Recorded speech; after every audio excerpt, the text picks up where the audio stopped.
মনে হলো সে যেন এই তো সেদিনই আসলো আমার কাছে। কিন্তু দেখতে দেখতে 18 বছর সে যে কীভাবে সমাপ্ত করে ফেলেছে সেটা আসলে ভাবলেই অবাক হয়ে যায়। সময় যে কীভাবে চলে যায় আসলে সেটা বোঝা খুবই কষ্টসাধ্য।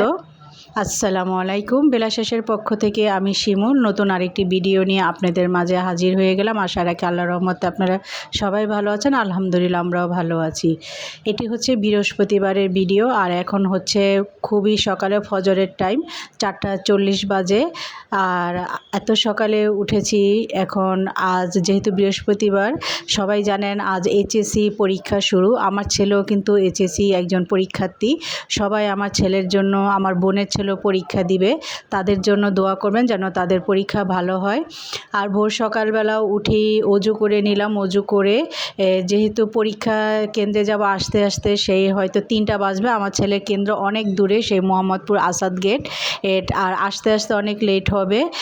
তাই আমি ভোর সকালবেলায় মাংস আর এখানে ডাঁটা, আলু ও চিংড়ি মাছ দিয়ে কাঁঠালের বিচি দিয়ে একটা তরকারি বসিয়ে দিলাম। তরকারিটা রান্না থাকলে কি এসে একটু ভাত বসালেই হয়ে যাবে, নইলে এসে রান্না করতে করতে অনেক দেরি হয়ে যাবে। আর এই তো আমি চুলায় রান্না বসিয়ে তারপর ফজরের নামাজটা পড়ে নিচ্ছি। আর ওই ঘরে, অন্য ঘরে, সেখানে আমার ছেলেও নামাজ পড়ছে আর এই রুমে আমি নামাজ পড়ছি। নামাজ পড়ে কোরআন শরীফ পড়ে তারপর রান্না বান্না করে তাদের নাস্তা দিয়ে তারপর রওনা হব পরীক্ষা 10টার দিকে। আর যেহেতু আমার ছেলের কেন্দ্র অনেক দূরে, তা আমার 7:30টার ভিতরে আমি ঘর থেকে বের হয়ে যাব। আর এখানে আজকে আমি ছেলেকে একটু সকালে হালকা পাতলা একটু পুষ্টিকর খাবার দিচ্ছি। ছেলে ভাতটা পছন্দ করে, কিন্তু যেহেতু আজকে পরীক্ষা তাকে ভাতটা দিব না।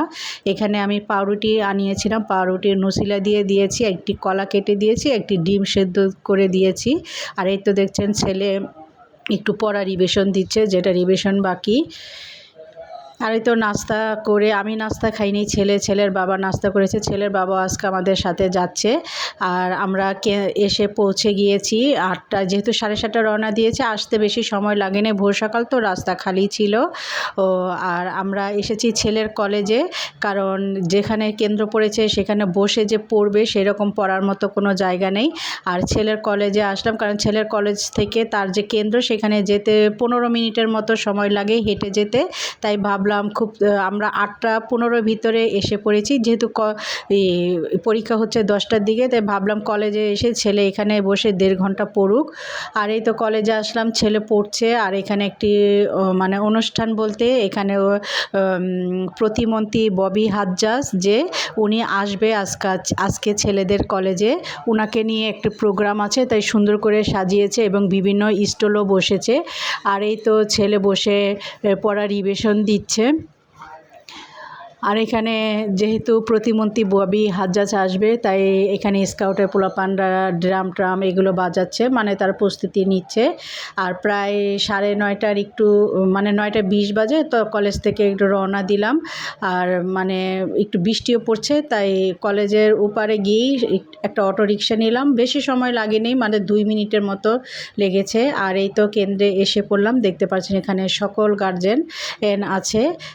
এখানে ছেলেও কেন্দ্রে ঢুকে গিয়েছে। আর এই তো পরীক্ষা শেষ হয়ে গিয়েছে। ছেলেকে জিজ্ঞাসা করছি কেমন হয়েছে, কিন্তু আজকের পরীক্ষাটা খুবই অবজেক্টিভ, যেটা এমসিকিউ সেটা খুবই কঠিন হয়েছে। প্রত্যেকটার বাচ্চার অবজেক্টিভ খারাপ হয়েছে। সিকিউ স্ট্যান্ডার্ড হয়েছে, কিন্তু এমসিকিউ খুবই হার্ড হয়েছে। এখানে একটি বাচ্চা একদম অজ্ঞান হয়ে পড়ে গিয়েছিল, তাকে হাসপাতালে নেওয়া হয়েছে। তো সবাই দোয়া করবেন যেন সবার পরীক্ষা ভালো হয়, আল্লাহ যেন সবার রেজাল্ট, সবার মা বাবার আশা পূরণ করে। তাহলে ভিডিওটা আজকে এখানেই রাখছি। আগামীতে আরেকটি নতুন ভিডিও নিয়ে আসার চেষ্টা করব। সে পর্যন্ত সবাই ভালো থাকবেন, সুস্থ থাকবেন। আমার চ্যানেলটা সাবস্ক্রাইব করে দিবেন। আল্লাহ হাফিজ।